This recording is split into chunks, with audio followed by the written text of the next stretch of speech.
시청하시기 전에 구독과 좋아요, 알람 부탁드립니다. 네, 시청자 여러분 반갑습니다. 바로주식TV 캡틴 바로 애널리스트 홍정입니다. 네, 제가 최근에 조금 바쁘다는 핑계로 이 교육 영상을 너무나도 오랜만에 올려드리는 것 같습니다. 일단 먼저 대단히 죄송스럽고요. 이렇게 오래 기다리신 만큼 제가 양질의 컨텐츠를 한번 준비를 해봤습니다. 과거에 댓글 중에 가장 많이 달린 댓글이 재무제표 보는 법이 너무 어렵습니다, 도무지 이해가 안 됩니다 라는 이런 댓글들을 많이 봤던 것 같아요. 그래서 제가 이번 시간에는 재무제표를 정말 쉽게 알 수 있는 교육 영상을 한번 준비를 해봤으니까요, 영상을 시청하시기 전에 구독과 좋아요, 알람까지 부탁드립니다. 자, 혹시라도 영상을 시청하시고 나서도 이해가 안 된다 하시는 분은 2번, 3번 정도 반복 시청을 하시면은 무조건 이해가 되실 거라고 저는 생각을 하고 있거든요. 자, 준비가 되셨으면은 저와 함께 강의를 들으러 가보실까요? 자, 이제 재무제표 보는 법에 대해서 한번 배워보도록 하겠습니다. 우리가 이제 주식을 할 때에는 가치평가라는 것을 해야 되는데요, 가치평가라는 것은 기본적으로 재무제표를 볼 줄 알아야 할 수 있어요. 재무제표를 바탕으로 한 가치평가를 해야 되기 때문에 이 재무제표를 우리가 꼭 알아야 되는데, 주식을 하시는 분들이 이 재무제표 공부를 하다가 중간에 많이 포기를 하시더라고요. 너무 어렵기도 하고 잘 이해가 안 되셔서 그런 것 같습니다. 제가 오늘 이 시간에는요, 가치평가에서 재무제표 보는 법을 좀 더 쉽게 풀어드리도록 하겠습니다. 이렇게 보시면은 밑에 PER, PBR, 그리고 ROE, EPS, BPS 이렇게 나와 있잖아요.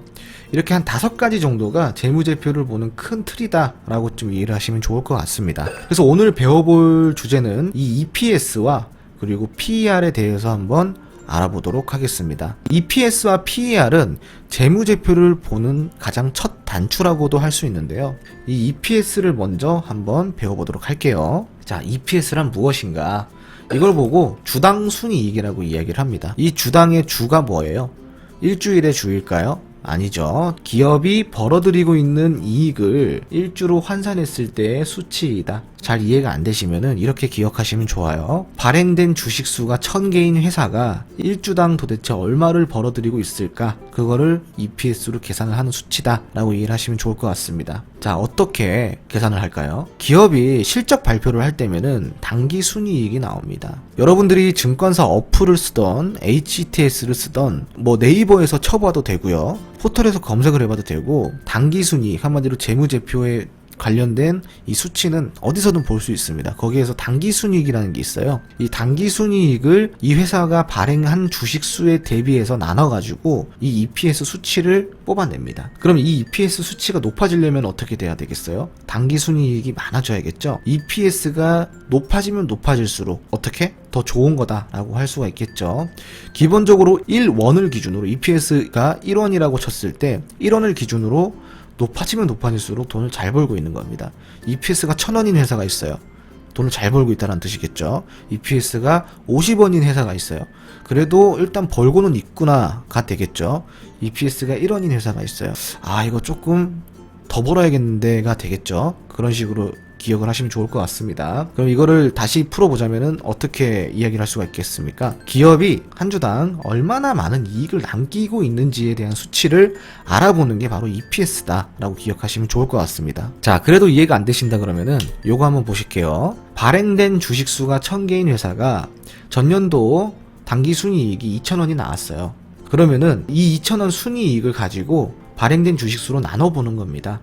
2000원 나누기 1000개 했을 때 EPS는 얼마가 될까요? 2원이 되겠죠.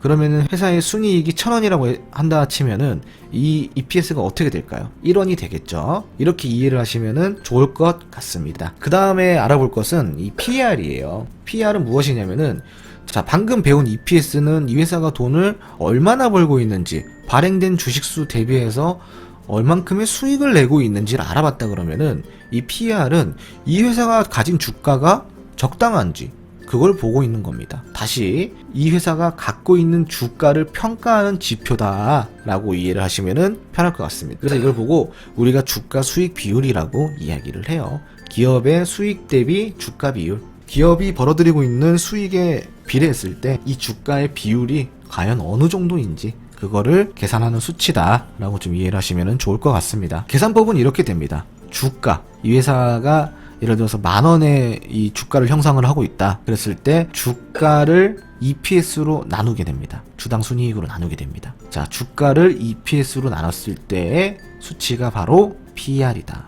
그래서 우리가 방금 배운 EPS를 잘 계산해 가지고 현재 주가를 넣어서 계산을 해보면은 그게 뭐가 되겠습니까? 바로 PER이 되는 것입니다. 이해가 되셨죠? 한마디로 해당 기업의 주가가 적당한지 아니면 높은지 아니면 낮은지, 잘 형성이 되어 있는지 아니면 너무 높게 측정이 되어 있는지 아니면 너무 낮아가지고 저평가되어 있는지, 그런 것을 파악하는 지표다 라고 이해를 하시면 좋을 것 같습니다. 그래도 이해가 안 되신다 그런다면은 이걸 한번 같이 보실게요. 기업의 주가가 10,000원짜리인 회사가 있습니다. 근데 이 회사의 EPS, 주당 순이익은 2,000원이에요. 그럼 10,000원의 이 주가를 가진 이 회사를 나눠볼게요. 10,000원 나누기 2,000원 EPS로 나눴을 때 PER은 몇이 될까요? 5가 되겠죠? 그죠? 그러면은 이게 20,000원이 됐을 때, 이게 3,000원이 됐을 때, 그리고 EPS가 낮아지면서 기업의 주가가 높아질 때, 혹은 EPS가 높아지면서 기업의 주가가 낮아질 때 어떻게 될까요? EPS가 높아지면서 기업의 주가가 낮아질 때는 저평가일 확률이 높고, EPS가 낮아지면서 기업의 주가는 더 올라갔을 때, 그랬을 때 이 회사는 고평가일 확률이 대단히 높다라는 겁니다. 그렇기 때문에 이 PER을 잘 계산을 하셔야 돼요. 자, 그런데 이렇게 계산을 하더라도 기준을 잡는 게 어렵죠. 보통 기준을 어느 정도로 잡을까요? 자, PER 기준은 보통 10을 잡습니다. 10 밑으로 떨어지면 떨어질수록, 내려가면 내려갈수록, 낮아지면 낮아질수록 저평가다. 그러면은 반대로 10 기준을 두고 높아지면 높아질수록, 멀리 달아나면 달아날수록 고평가가 된다 라고 이해를 하시면 좋을 것 같습니다. 평균적으로 주식시장에서 PER의 평균 기준은 10이 된다 라고 그냥 머릿속에 기억하시면 되겠죠. 그럼 10보다 낮아질수록 뭐가 된다? 저평가가 되고, 10보다 높아지면 높아질수록 뭐가 된다? 고평가가 된다. 그런데 주의점이 있습니다. 하지만 절대값으로 PER을 평가할 수 있는 점은 유의를 하셔야 됩니다. 이게 무슨 말이냐면은 PER이 절대값이 될 수 없다라는 겁니다. 평균 기준은 10이 되지만 이걸 또 우리가 절대값으로 매번 그거를 이렇게 계산할 수가 없다라는 겁니다. 그랬을 때 우리는 바로 상대적 평가라는 걸 하게 되는데, PER의 상대적 평가에 대해서 지금 한번 배워볼 거예요. PER의 기준을 잡을 시에 동일 업종을 대비하여 기준을 잡아보자라는 겁니다. 우리가 업종이라는 거는 어떠한 카테고리에 해당이 됩니다.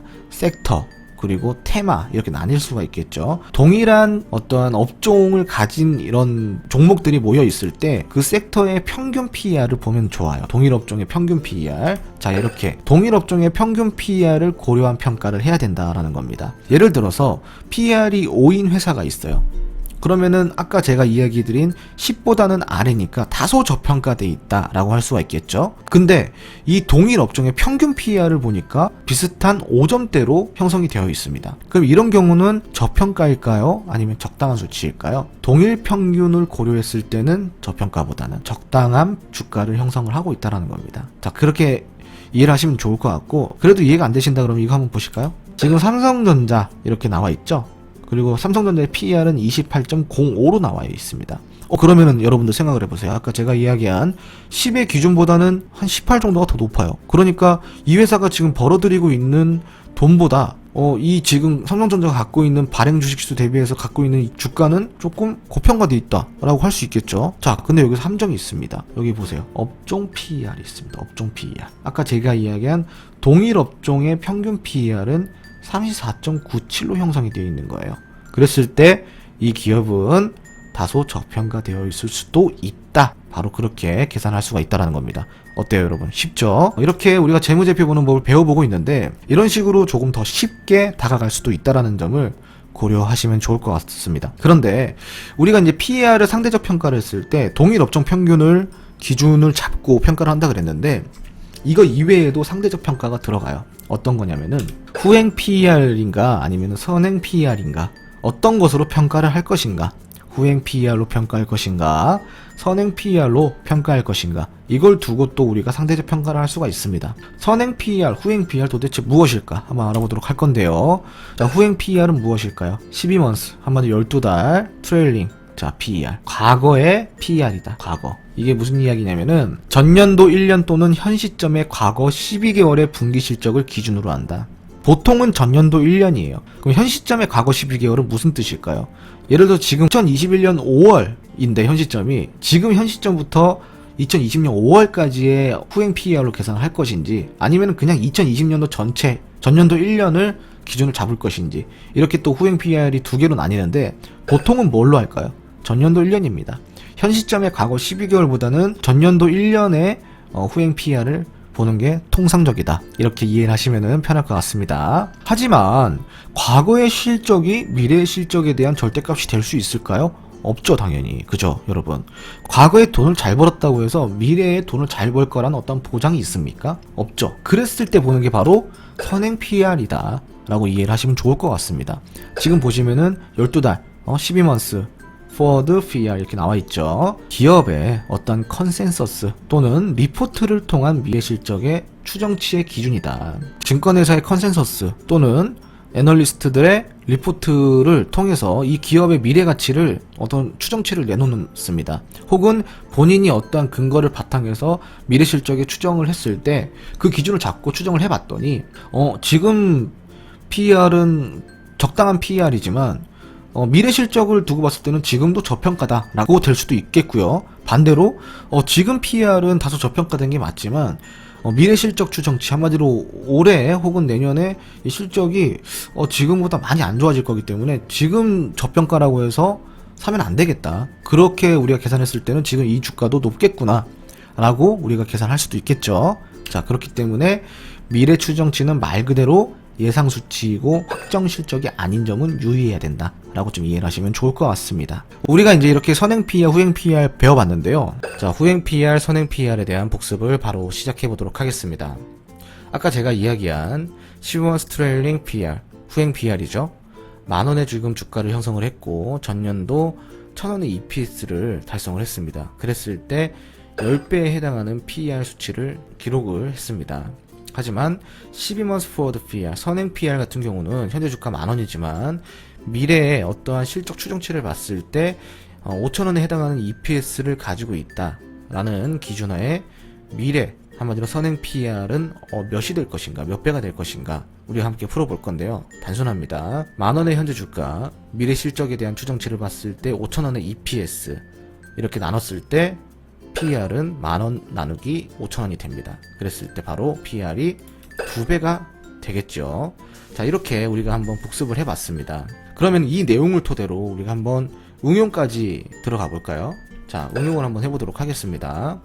현재 삼성전자의 후행 PER은 만원의 주가 그리고 1,000원의 EPS로 PER이 10배 정도의 평균적인 PER이지만 내년 실적에 대한 추정치를 봤을 때 선행 PER은 만원의 주가, EPS 같은 경우는 2,000원으로 어떠한 추정치가 나왔다. 그랬을 때 PER이 5배 정도로 현재 PER보다는 다소 낮다 라고 할 수가 있겠죠. 그렇기 때문에 지금 주가는 어느 정도 저평가된 상태다 라고 할 수가 있겠습니다. 우리가 이렇게 이제 응용을 해봤는데요. 이 영상을 보시면서 정말로 이해가 잘 되셨다 혹은 완벽하게 이해를 했다 하시는 분들은 이 재무제표 보는 법의 첫 단추를 제대로 끼워 맞췄다 라고 할 수가 있겠습니다. 가치평가에 있어서 정말 중요하다고 할 수 있는 재무제표 보는 법, 오늘 EPS와 PER을 다뤄봤습니다. 만약 제 영상을 보고도 정말 이해가 안 된다 하시는 분들은 아쉽게도 2번, 3번 이상의 반복 시청을 해주시기 바랍니다. 반복 시청을 하다 보면은 그래도 처음보다는 두 번째보다는 세 번째가 더 잘 이해가 될 확률이 높다라고 좀 이야기를 드리고 싶고요. 끝까지 포기하지 않고 영원히 노력하시는 그런 주린이 그리고 주식 투자자 분들이 되시길 바랍니다. 오늘 제가 준비한 영상은 여기까지고요. 여러분들이 이제 앞으로 이 다양한 가치 평가하는 법, 재무제표 보는 법, 그리고 뭐 차트 보는 법이라든가 다양한 내용에 있어서 어떤 주식에 대해서 좀 배워보고 싶다 하시는 분들은 지금 보고 계신 바로주식TV 구독, 좋아요, 알람, 그리고 댓글까지 사랑으로 달아주시기 바랍니다. 대단히 감사드리고요. 다음 시간에 재무제표 보는 법 2편으로 찾아뵙도록 하겠습니다. 감사합니다, 여러분.